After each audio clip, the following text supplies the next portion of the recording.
right, guys, welcome to a brand new episode of Take Aim. And sadly, this episode, the audio is a little bit faint, so I apologize in advance for that. But this was a spur of the moment impromptu podcast today and a Facebook Live episode with me and Scott Hunter from Top 10%. Scott stopped by my office today, and we just happened to get into it, talking about deer management and some stuff. So we ended up going live and recording this podcast, but sadly, sometimes we're doing the live feed and get a little bit too far away from the mic. So again, I apologize in advance. The audio is crystal clear. It's just a little bit faint. So if need be, guys, just turn up the volume a little bit. But enjoy this episode. We'll using the phone. We don't have. Oh, we got a few people watching. There's Big Elliot Hubbard joined. Bobby. What's up, guys? Jordan. What's up, Jordo? All right, Brandon. What's up, Brandon? We got the bees on here. All of them. Paul. All right, we're getting a few people on here. But we're getting back into the swing of things to talk about some deer habitat, deer stuff. Goals for the off season. Yeah. Since this is the Brandon Hammond show, I got to grab something real quick. And I got this sweet hat. Thanks, between the ears, Craig. Look at that. Look at Craig. Man, he just puts out the hats. He does. Look at this hat here. It's not as cool Nothing as that like that hat. No. Nothing. No. What's up, Austin? Jason? That's the newest style. This hat's 3-4 years old. Yeah. You got the newest. So, but we'll have our other camera back so I don't have to stretch out and hold this phone and look like a goofball. We definitely need a selfie stick for these events. Do need a selfie stick, but we're back on. What's up, Kyle? NBK. And there's Callie, NBK's better half. That's Kyle's new nickname. Chuck said NBK, Natural Born Killer. Need a bigger hat for that big head. Oh, come on, Booker. That's so true. Here, all right, you take over. And since it's the Brandon Hammond show, take over for a minute. I'm going to grab something from over here. Give an update of what you've been doing. Oh, the update I'm going to give right now is, hey, unannounced, I'm going to show up. We're going to do a Facebook Live, and we're going to call it the Brandon Hammond show. So I'm not prepared. But since this is my show, I'm going to continue with making fun of Scott's head. And just completed a transition zone daytime bedding yesterday. Nice. What's up, Brent? TC, what's going on? Brent Lay. Big Brent in the house. I don't know. You're supposed to be able to add. I'd like to try to get Kyle added on here. I don't know how to do it, but I don't know either. Ain't no big deal. Big Elliot invited me into a good group, and a question that Elliot put on there was secret group. Well, no, it wasn't a secret group. It's secret.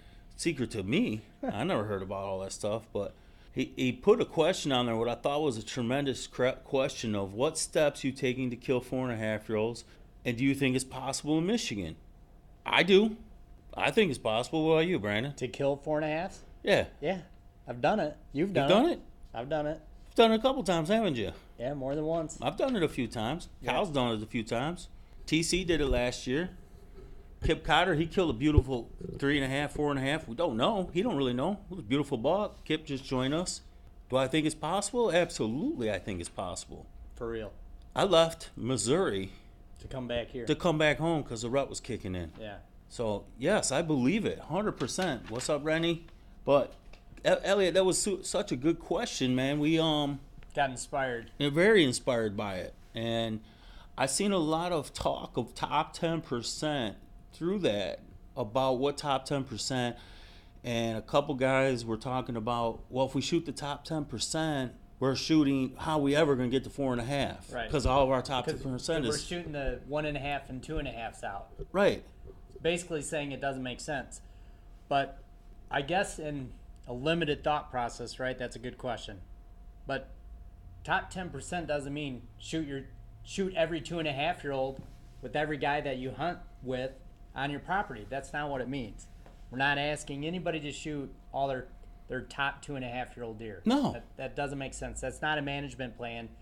And top 10% is built on getting that age structure, not on wiping out your 2.5-year-olds. No. But that was a subsidy of what Elliot's real question was. But TC's got to go back to work. But if anybody's laughing how close this is, because Scott handed me the phone, my arms are extremely short. Give me the phone back. Extremely short. All right, so we that very question, can you shoot 4.5-year-olds?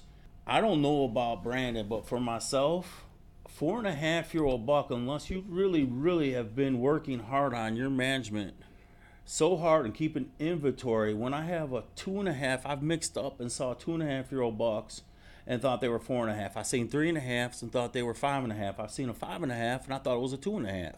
It is so hard to make a judgment in the field and understand. So that question, that very question of 4.5, starts with history, work, and following a plan. Shoot 4.5-olds consistently. Odds. No, olds. Oh.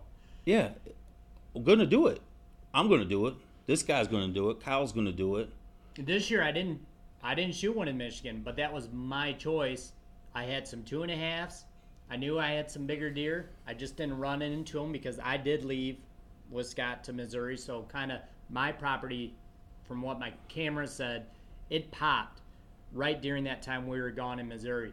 So I didn't really get that opportunity, but I came home, I kept hunting, and I didn't shoot a 2.5-year-old just because it walked by. I know I have better deer, so. And that was your top 10%. A lot of 2.5-year-olds. Right. It was. I mean, I had quite a bit, but I elected not to shoot anything.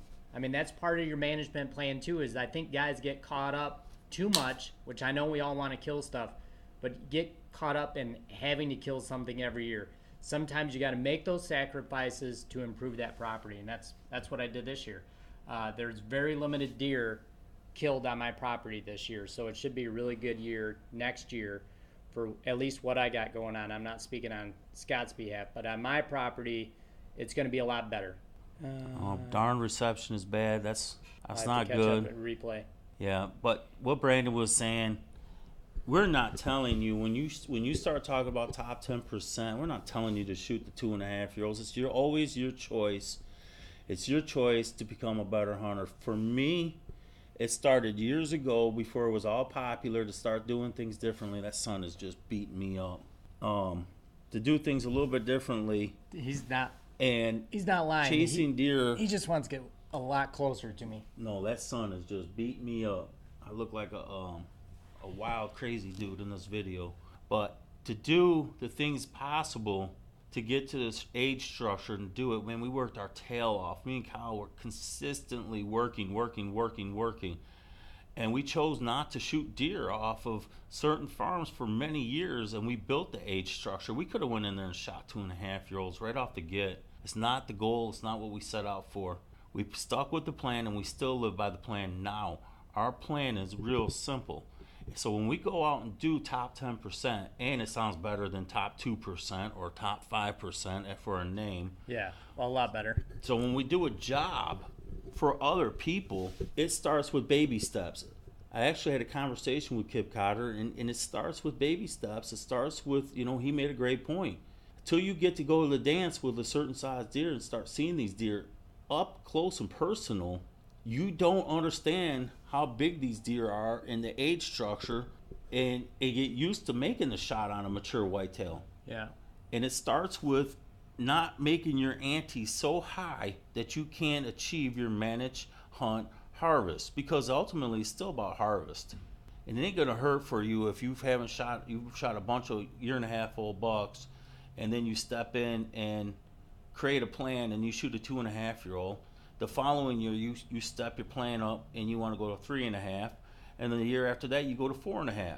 Because again, especially being here in Michigan, we're privileged enough to have 2 buck tags, but guess what? You don't have to fill them. You don't have to fill them both. So like what Scott said is really key. Hey, it's your property. You're trying to participate in it. You can step it up every year, like Scott's saying.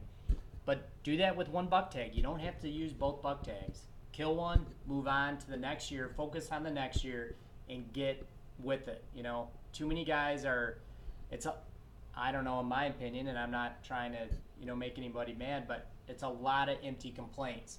There's a reason why your property's not producing. You might be part of it, so you got to be honest with yourself and stop micromanaging. even though that sounds counterproductive, look at your own property, but look at 2 and 3 miles outside of that radius. Study all that ground, what other guys are doing, what deer you see in the fields. All that plays into age structure and a healthy herd. So manage around your property as well, not just on your property. You got to have a good number of what else is out there. So that's a great super point. We spend so much time studying what our neighbors are doing, if we're in a co-op, if we're in agreement or not. I am watching for what their mistakes are, because that'll tell me when and how I could access a piece of property on my property to get at bigger deer, and know when they're moving off the mistakes of my neighbors. Right. And that's a whole nother thing of teaching that we've been teaching to our clients, and it all comes to pressure. You can't tell me that you don't have bigger bucks moving around and this and that. And some areas you don't. They just simply don't. A 20-mile radius, there's just not no deer. Certain areas, it's true. But again, that's part of what I was just saying, is know what's around. Know the whole picture as a whole. You have to. I have buddies that live, up in the Thumb, totally different hunting area than down here in southern Michigan. And it's different. And he tells me all the time about it. We talk all the time about it. But he's out a lot in the summer months, and he's checking all those fields 3-5 miles away, and he knows the deer. So that gives you a really good indication. I mean, when you see it for yourself, you know you're not lying. Just like Paul says, there you go, Paul. Got to stick to the plan. It's a simple thing. You're in control of you, your destination, and your stuff. And if you stick to the plan, you'll succeed. Period. But don't give yourself an unrealistic goal. Absolutely not. Don't put the goal so high that you're just not going to enjoy hunting no more. You're just becoming a farmer. And we're not farmers, we're hunters. And you'll hear from us all the time, this is rough trying to get both of us in here. I don't know if that'll work better. No. Don't work better. But my big head needs a lot of room. We gotta do a arm switch. My arm's getting tired, and my mouth is getting tired. But anyways, to get bigger deer, you gotta work your plan, but you gotta go out to hunt and harvest. That's part of it, man. We're here to kill deer. And our team, we're gonna kill deer. And we're not saying that we have to go kill out 4-year-olds, 5-year-olds, 6-year-olds. We're gonna get a selfie stick, but we have a camera that's broke. So we're working on it. We do. Yeah, we'll have that fixed though. Yeah, it sits out there. We don't have to touch all that. So we'll be back in action. Yeah, we just threw this together because unannounced. I get stuff in my head and I want to talk about it, but it's very important for us to put it out there. We want to hear from anybody. We want to hear questions. We want to know what you're thinking. Because we get so busy with hunting management. This year's theme is Year of Management for filling season 3 of Top 10%. Filming like in January. What was that? Now, and like what Elliot had brought up in that group, it starts now. Scott preaches that a lot. With clients and management, from mineral to feed, everything starts now. So, we're gonna document a whole year of management, like Scott said. That's the deal for season 3 coming out. So, be excited to share a lot of that stuff, the ins and out of just habitat improvement, right, and deer management. So right now our scouting, we set up a property personally for myself. We set up a huge piece of property that we only hunt very limited. Got a good idea of age of deer, what deer we didn't kill. Kyle killed 2 bucks. We're believe 5.5 and 6.5 off the farm. I'm leaning on both of them were 6.5, and I killed a 5.5 off the same farm. We have a great idea of what's back, and we usually don't run cameras this time of the year because the stress is very important not to be in there when they're in the thermals, and this time of year they have to recoup to get the maximum growth. And we haven't been seeing a lot of deer relocating. That's something we're trying to figure out, but we carry high density of deer. So we understand that relocating, because our neighbors around us don't have the best hunting land, so we carry most of the density of the deer. This year, we killed a lot of the mature bucks, 5.5 and 6.5. We have a relocation. How do we find out? Farmer tells us, seen a giant, absolute stud. Okay. My arm's dying. Your arm's dying? Switch it up. So I had to go to Kyle, and I had to tell Kyle, hey man, I need you to run the cameras. And it was better for when you were sitting over there without that sunlight. So Kyle got it. Kyle goes in there, and it's a certain part of our scouting this year to where he's not putting the demand of stress on the deer, and he's running the camera. Okay, lo and behold, we got a picture of an absolute stud. Now we're excited, but we can't press to push a deer that's relocated that we haven't seen, that the neighbor's seen up to 8 miles away. We don't want him to leave. So we got a whole nother animal on our hand of trying to keep a certain deer that never, ever was on our farm. Now all of a sudden he's moved and relocated because of pressure. Somewhere else. And he missed the gauntlet and made it to a sanctuary. Hopefully he stays and we don't bump him out. But that's part of tactics of understanding how big mature whitetails work, and it takes practice. So do I think 4.5-year-old is feasible? 100% in Michigan. It is, absolutely, and we know there's, Scott knows it too, and that's why he uses the phrase manage, hunt, harvest. Certain parts of the state is going to be better. We know this, right? Mm-hmm. So Scott says it all the time, harvest. But if you want to put a management plan together, you got to have realistic goals. I mean, that's super true, right? I got it. You got to. I mean, we're odds are we shoot older deer down here than they do in the UP, right? I agree. I agree 100%. If you're not realistic with your game plan, and that's part of where I feel like we're a step above on management. When I come out to a piece of property, I'm not going to lie to you. I'm not going to sell you a bunch of gimmicks. I'm not going to do anything. I'm going to tell you from my research and everything else what you can achieve. I've been spot on. Our team's spot on. We do the homework and take pride in what your area could produce for you. Do I think 4.5-year-olds? Yes. For us, 100%. For a lot of our people, 100%. Chuck put on here, if you kill your top 10% bucks, do you guys think mature bucks move in and replace them? 100%. Yeah, I do. 100%. And plus, you got to remember, every year, lots of years, we don't fill all our buck tags. Those adolescent bucks are getting to that age class. If they don't have a reason to leave, they're not leaving. So that buck has been replaced, right? Mm-hmm. Absolutely. Here's a great question. Brandon Booker, what is your number one rule for hunting mature bucks? This has been debated between two different things, but my mindset has been changed. Absolute number one is access, in and out. And Brian from Shoepox, absolute big buck killer, me and him had this conversation, and it make absolute sense. Everything else has got to fall in place. Yeah. You got to have the right property, low pressure, all that stuff. What's going on with Chris Brackett? Don't care. Yeah, we don't know. Don't know anything about no Chris Brackett. Never did. Jeff, appreciate you stopping by. I know you and Jay are out there banging the hammers and working, so appreciate you stopping by for a minute, Jeff. Chris, how'd that come up there? I don't know, but who cares? So yeah, Chris Brackett. We don't know. I hope the best for the man. He's preaching somewhere. Yeah, I hope he's. Yeah, he's an evangelist now. That was wrong. That was wrong. I'm dead serious. He is not. Swear to God. Everybody becomes an evangelist when they do wrong.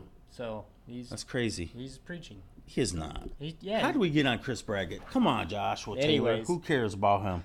Right, Jordan? I mean, whatever. Don't care.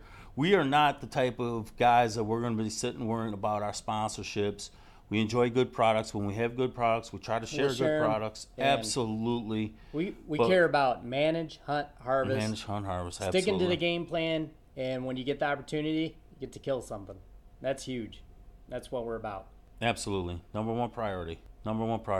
Yep. But not Brackett. No. God, he threw me off with that Brackett thing. It's all right. Jordan's laughing at me. But we just wanted to come back on. We're going to get back to doing the live feeds, maybe solo. You're going to see Kyle doing some live feeds. We want to see questions. We got exciting things going on. Hunt hard, hunt smart. Absolutely. Should we tell everybody about potentially having the field reps on doing this? Yeah, we got a field rep crew. Josh Taylor's laughing, haha. That was awesome, man. You totally threw me off, Josh. What about Chris Brackett? With Chris Brackett thing. You really threw me off with that. Kyle's headed to New Zealand again in March 5th. Kyle's taking me, just doesn't know yet. Super excited about New Zealand. Yeah. That's how that works out. He won't even take his dad. So, again, we got a guy out there. You got a young guy who works real hard. He's very passionate about the hunting. What's up, Dave? And, it helps. It helps. He's super passionate about big game hunting, but he loves deer hunting. It's his number one priority. But Kyle is a killing machine. NBK. Oh, boy, Corey. Is that door really purple or is the color No, off? it's purple. It's purple. Let the Brandon show handle this. If Corey, just look up the Anytime Fitness logo, you'll know why. It's purple. It's the Running Man purple color right there. It is very purple. Don't make fun of my purple door. It's not purple. It's purple. It's purple, man. So, anyways, but every week we. I get distracted by certain things, man. Corey screwed me up. Josh screwed me up. We'll try to keep tabs on what's going on around the state and the questions with management, and bring it to you guys every week like we got to do most of last year, and we'll get back at it now that hunting season is here and gone and over, and we got some time again on our hands. So we'll get back to doing the in-season reports like this for everybody. It'd be awesome. So. Right. You guys all be out there. You're out there fishing. Nah, I seen Corey. Just remind me of fishing. Be safe on the ice. Corey, it's pretty. We're not fish. I'm not a fisherman. I'm a terrible Corey, fisherman. Get back out on the ice. I've had enough of your antics. But make sure you get all your kills on film this year. Dang, that was a shot at you. That was a shot at you, I believe, wasn't it? That was. Touche, Jordan. Yeah, it was. Yeah, because he had an exceptional year. I mean, just an exceptional year. Yeah, had a great year. Yeah.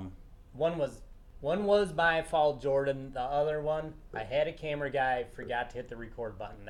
That's not my fault, but it still broke my heart very bad that happened because it was an epic hunt. But his hunt from Missouri from this year is pretty good. I mean, it's real good. He knocked it out, self-filming. Can't wait for everybody to see it. It was a heck of a hunt. It was good. So, it was a heck of a but hunt. Josh, I'll keep you updated on bracket. I get some churchgoers to keep giving me some inside info on where bracket's touring and selling the good. How did bracket make it the on good word? A little top 10% live feed. I mean, we're just There's religious people everywhere. There's nothing wrong with being religious. Josh is religious. He wants to know where the word of bracket is at. Are you sure? Pretty sure. Okay. Well, I'm gonna trust you on that one, but. Thanks, Jordan. I appreciate it. We're losing guys. We're losing everybody's interest, so we're out here. We're losing everybody. See you, Jordan. See you, Chuck. Corey did that to me. All right. Said purple. Purple. Ended with purple.